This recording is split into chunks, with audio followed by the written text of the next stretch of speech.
उत्तर प्रदेश के विशाखापट्टनम की LG polymer industry में बीती रात एक बार फिर से गैस लीकिंग शुरू हो गई।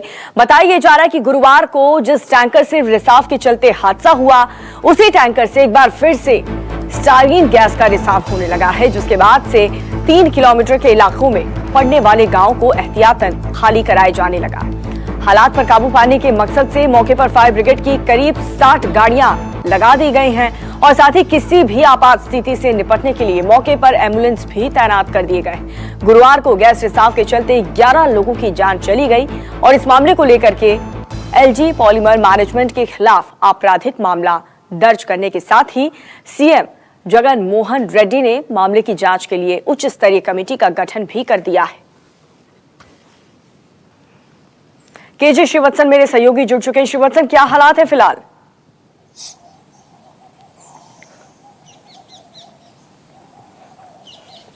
जी देखिए, वहां पर स्थिति पूरी तरह इस वक्त काबू में है, क्योंकि कल दिन में जब गैस काफी ज्यादा रिसाव हुआ था तो उस वक्त वहां पर जाकर कुछ टेक्नीशियन होते हैं, अनुभवी लोगों ने इसको बंद करने की पूरी कोशिश की थी और उस वक्त जल्दीबाजी में सब कुछ काम हो रहा था।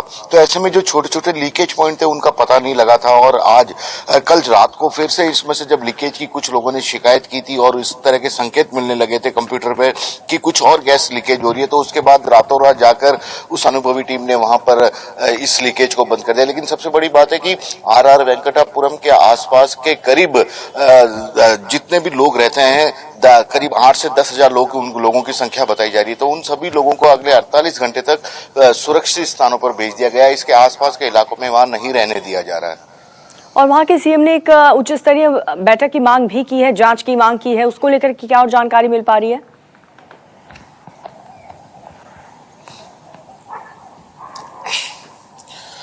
जी देखिए, आंध्र प्रदेश के मुख्यमंत्री जगन मोहन रेड्डी ने इस पूरे मामले को लेकर काफी गंभीरता शुरुआत से ही दिखानी शुरू कर दी। वे खुद घटनास्थल पर कल पहुंचे थे। वहां पर जो लोग इस पूरी घटना में घायल होकर अस्पताल में भर्ती थे, गैस के कारण जो लोग बीमार पड़े थे, उनसे अस्पतालों में जाकर मुलाकात की थी और 1 करोड़ रुपए के मुआवजे की मांग की थी हर शख्स को जिनकी की मौत इस घटना में हुई है। घायलों को भी इलाज के लिए पैसा देने की कोशिश की थी। यहाँ तक कि जिसने 2 दिन तक जो अस्पताल में रहकर इस पूरी घटना के कारण इलाज कराएगा तो उसको भी करीब 10 लाख रुपए तक देने का मुआवजे का ऐलान किया था। तो काफी गंभीरता सरकार बरत रही है। इस पूरे मामले की निष्पक्ष जांच की मांग पहले वक्त से उठ रही थी। खुद प्रधानमंत्री को भी पूरी जानकारी दी थी जगन मोहन रेड्डी ने। तो ऐसे में अब इस मामले की जांच की बात की जा रही है कि आखिरकार इस तरह की लापरवाही क्यों बरती गई, जबकि नियम शर्त कायदे सभी साफ थे कि कंपनी खोलने से पहले उसका मेंटेनेंस किया जाएगा, मेंटेनेंस चेक किया जाएगा, लेकिन इस तरह की कोई घटना नहीं की। और चूंकि ये तो सुबह का वक्त था, इसलिए कई लोगों की जानें बच गई, वरना एक बहुत बड़ा हादसा हो सकता था। ठीक उसी तरह जैसे भोपाल में गैस ट्रेजेडी हुई थी, इस तरह का एक बड़ा हादसा भी होने की संभावना थी। तो इस तरह की घटना भविष्य में कम से कम ना हो, इसीलिए एक हाई लेवल कमेटी का गठन किया गया है। कंपनी के खिलाफ एफआईआर भी दर्ज कर ली गई है और आगे की जांच अब चल रही है। बिल्कुल श्रीवत्सन, आप इस खबर पर नजर बनाए रखें, जानकारी लगातार हम लेते रहेंगे। फिलहाल आपका बहुत शुक्रिया श्रीवत्सन। और अब कोरोना से जुड़ी बड़ी खबर आपको बता दें, जो कि मुंबई से आ रही है। ऑर्थर रोड जेल यहां पर कोरोना का नया हॉटस्पॉट बन गया है।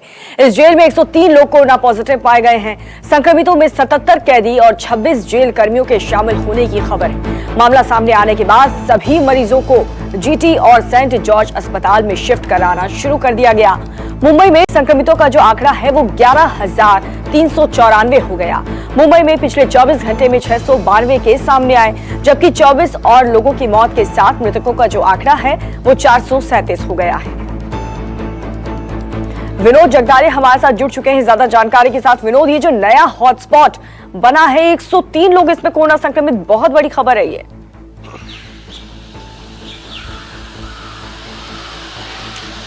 देखिए, मुंबई में लगातार मामले बढ़ रहे हैं। धारावी जैसा हॉटस्पॉट जहां पर मामले लगातार बढ़ रहे हैं, हर संभव कोशिश राज्य सरकार वहां पर कर रही है। उस जगह पर सोशल डिस्टेंसिंग का पालन हो, इसके लिए राज्य सरकार हर बार बता रही है, लेकिन आंकड़ों में कमी नहीं आ रही है। कल आपने देखा कि महाराष्ट्र के मुख्यमंत्री उद्धव ठाकरे ने भी यहाँ पर जो विपक्ष के नेता है उनसे बात की। देवेंद्र फडणवीस उसमें शामिल हुए। इसके अलावा एमआईएम के इम्तियाज जलील भी शामिल हुए। हर पार्टी के नेता ने अपने अपने सुझाव उस बैठक में दी है कोरोना से कैसे निपटा जाए, इस पर आगे का प्लान क्या हो अगर नंबर बढ़ते हैं तो इसके बारे में सभी बातें वहां पर बताई गई। और मुख्यमंत्री ने सभी नेताओं को भी आश्वासित किया है कि जल्द से जल्द आपके द्वारा दी गई जो सूचना है उन सभी सूचनाओं पर अमल किया जाएगा। जी बहुत बहुत शुक्रिया विनोद आपका। आप नजर बनाए रखें, जानकारी लगातार हम आपसे लेते रहेंगे। कोरोना से सबसे ज्यादा प्रभावित राज्य जो है वो महाराष्ट्र ही है। यहाँ पर 24 घंटे के अंदर 1216 नए मामले सामने आए हैं, जबकि 43 लोगों की अब तक जान चली गई है। महाराष्ट्र में अब संक्रमितों का जो आंकड़ा है वो बढ़ करके 17,974 पर जा पहुंचा है, जबकि मृतकों का जो संख्या है वो बढ़ करके 694 हो गई। हालांकि अब तक 3,301 मरीज ठीक होकर के डिस्चार्ज भी किए जा चुके हैं। तो महाराष्ट्र में संक्रमितों का आंकड़ा बहुत ही तेजी से आगे बढ़ रहा है। अब तक 694 लोगों की मौत हो चुकी है। इसके अलावा राज्य में अब तक 3,301 मरीज ठीक होकर के अपने घर भी जा चुके हैं। लेकिन पिछले 24 घंटे में कोरोना के 1,216 नए केस सामने आए। कोरोना से राज्य में 24 घंटे में 43 लोगों की मौत भी हो चुकी है।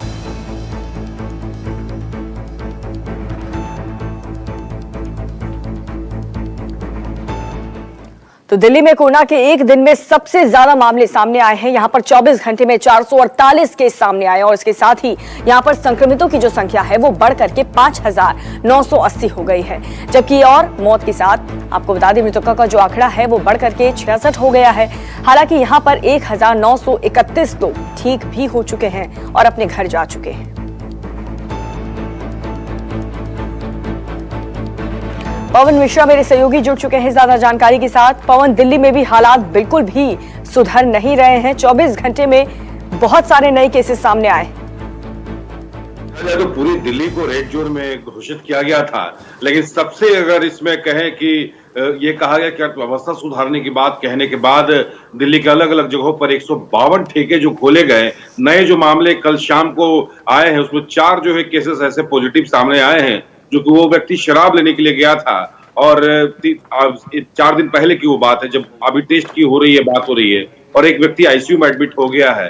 तो लग रहा है कि आने वाले दिनों में मामले और ज्यादा बढ़ सकते हैं, क्योंकि सरकार ने ये भी कहा, दिल्ली पुलिस ने भी यही कहा कि जो मास्क पहनकर सड़कों पर घूमते पार जा रहे हैं वही घूम सकते हैं, जो बिना मास्क वाले पर कार्रवाई होगा। लेकिन दिल्ली के अलग अलग इलाकों की हम बात करें, नॉर्थ ईस्ट दिल्ली की बात करें, आउटर दिल्ली की बात करें, जो रूरल एरिया है दिल्ली का, वहां लोग गंभीरता से अभी भी इस बीमारी को नहीं ले रहे हैं, मास्क पहन नहीं रहे हैं। हालांकि ड्रोन से लगातार निगरानी इस बात की जा रही है, ड्रोन से लोगों को ये समझाने की कोशिश की जा रही है, सोशल डिस्टेंसिंग की बात कही जा रही है कि आप इससे दूरी बना करके रहें, क्योंकि ऑरेंज जोन भी नहीं है, कि पूरा इलाका रेड जोन है। और चौंकाने वाले बातें हैं कि जब ये रेड जोन में पूरा एरिया है, इलाका है, तो कैसे हजारों की संख्या में भीड़ सड़कों पर उतरी है। पवन, ये आंकड़े और ना बढ़े, 24 घंटे में जो नए नए केसेस सामने आ रहे हैं उसमें कमी आए, इसको लेकर के क्या रणनीति अपनाई जा रही है, क्या सावधानी बरती जा रही है दिल्ली में?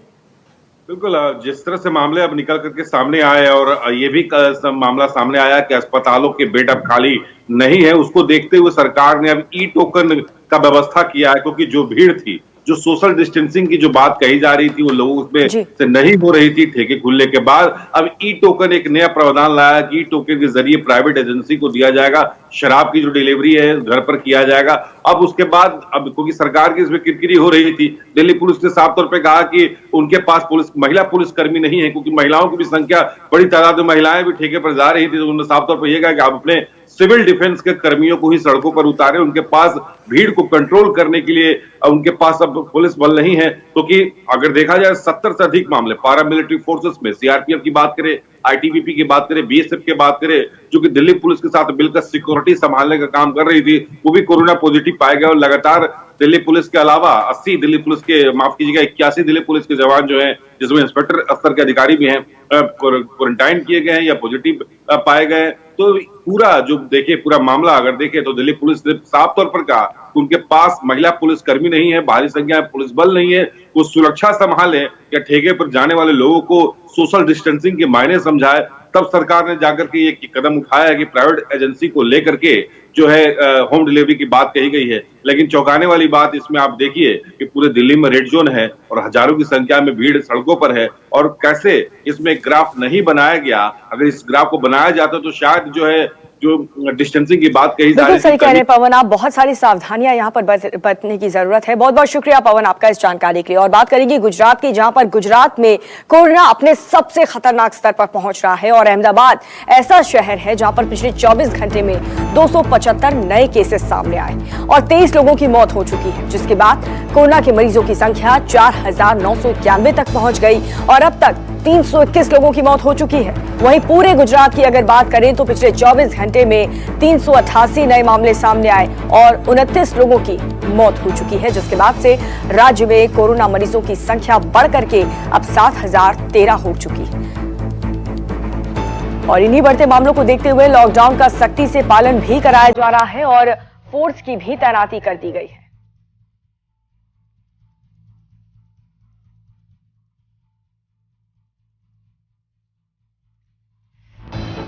और कोरोना को लेकर के तेलंगाना सरकार ने बड़ा फैसला लिया है। यहां पर अब बिना मास्क पहने बाहर निकलने पर जुर्माना लगा दिया गया है।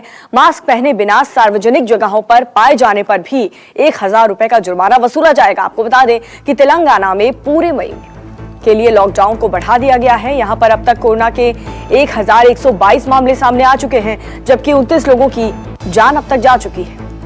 में फंसे भारतीयों को लेकर के एयर इंडिया का जो पहला विमान है वो लौटा है। ये विमान अबू धाबी से 181 भारतीयों को लेकर के केरल के कोच्चि पहुंचा। दरअसल केंद्र सरकार ने विदेश में फंसे भारतीयों को लाने का अभियान शुरू किया है।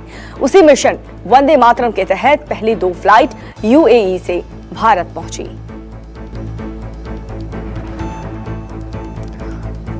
तो आपको बता दें 181 भारतीयों को लेकर के कोच्चि एयरपोर्ट पहुंच चुका है विमान। एयर इंडिया के विमान से अबू धाबी से 7 इन्हें वापस इंडिया लेकर आया गया और अब जो आगे का प्रोसेस है वो भी पूरी तरह से कंप्लीट होने के बाद ही आगे बढ़ा जाएगा।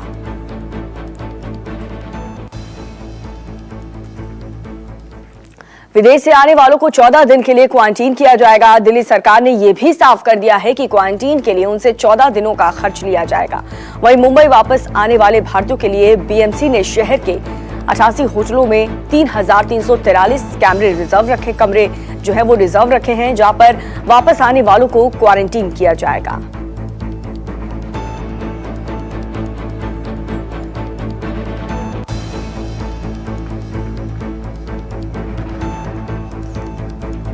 और विदेश से भारतीयों को वापस लाने के लिए नौसेना ने ऑपरेशन समुद्र सेतु शुरू किया है। कोरोना संकट के बीच मालदीव में फंसे भारतीयों को लाने के लिए नौसेना का आईएनएस जहाज मालेपोर्ट के अंदर दाखिल भी हो गया है। वहां पर आज से भारतीयों को निकालने का अभियान भी शुरू हो रहा है। नौसेना के अधिकारियों के मुताबिक मालदीव और संयुक्त अरब अमीरात यानी कि यूएई से भारतीय नागरिकों को वापस लाने के लिए नौसेना के 3 युद्धपोत रवाना हुए हैं।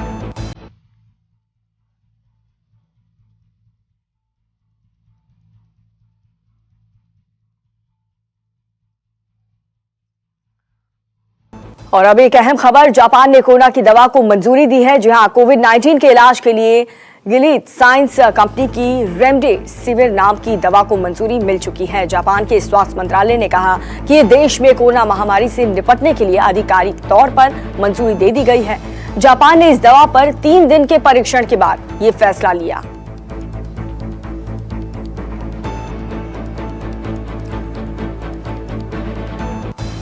तो कोरोना वायरस से लड़ाई में रेमडेसिविर दवा काफी उपयोगी मानी जा रही है और इससे पहले अमेरिका ने भी रेमडेसिविर दवा को हरी झंडी दे दी थी।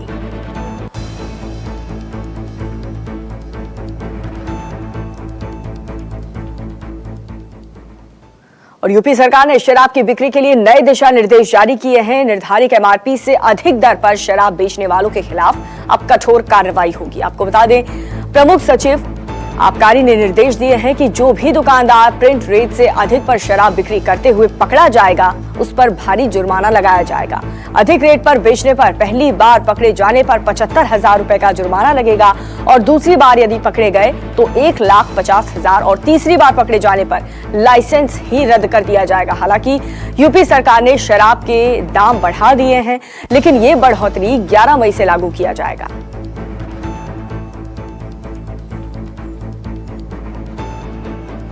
तो यूपी आबकारी विभाग ने ये आदेश जारी किया है, अगर कोई भी एमआरपी से ज्यादा रेट वसूलता है शराब की बोतल पर तो उस पर बहुत कड़ी कार्रवाई, कठोर कार्रवाई होगी।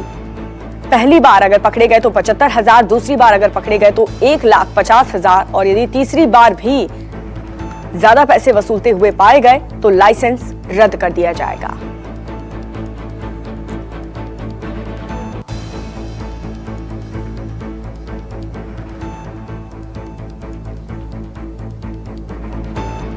और दिल्ली सरकार ने शराब की बिक्री के लिए ई टोकन सिस्टम लागू कर दिया है। सरकार ने यह सिस्टम शराब की दुकानों पर लग रही भीड़ को देखते हुए लागू किया है ताकि दुकानों पर नियमानुसार सोशल डिस्टेंसिंग का पालन कराया जा सके।